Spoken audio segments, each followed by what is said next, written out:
Welcome to Wake Up Wednesdays. We are always talking about COVID-19 in our homes, with our friends, and at work. Wake Up Wednesdays is a chance for you to get accurate answers to common questions that are circulating in our communities.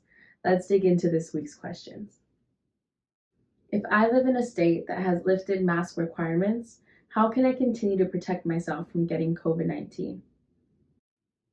This is honestly a super valid concern, especially since nearly half of the country has lifted mask mandates.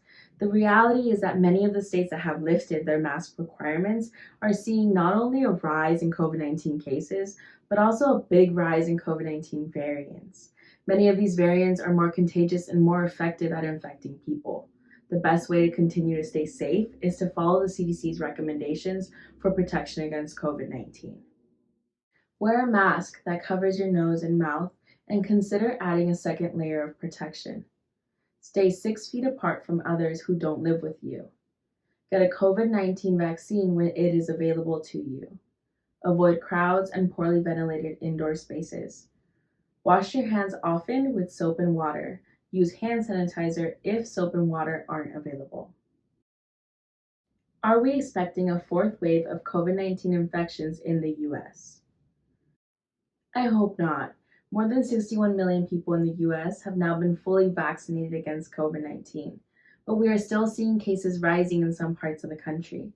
Dr. Anthony Fauci, the president's chief medical advisor, thinks that the US won't see a fourth wave of the coronavirus as severe as the previous 3 waves that we've seen, thanks to the fact that many individuals are getting vaccinated. He also warned against pulling back too early on mask wearing and the importance of physical distancing. It's so important that we continue to take these precautions that we have been taking. How will the summer temperatures impact the spread of COVID-19? So it turns out that COVID-19 doesn't really care about temperature. At the beginning of this pandemic, there was a suspicion that COVID-19 spread would slow in the summertime, but it turns out that it's a pretty sturdy virus. It is not easily impacted by changes in the weather. So the best way to stay safe in the summer is to mask up and continue social distancing. I am so glad you tuned in this week to get your COVID-19 facts. Don't forget to continue to submit your questions in the comments or message them to us directly. And make sure to follow us on Instagram, Facebook, and Twitter at BlackAids. Take care.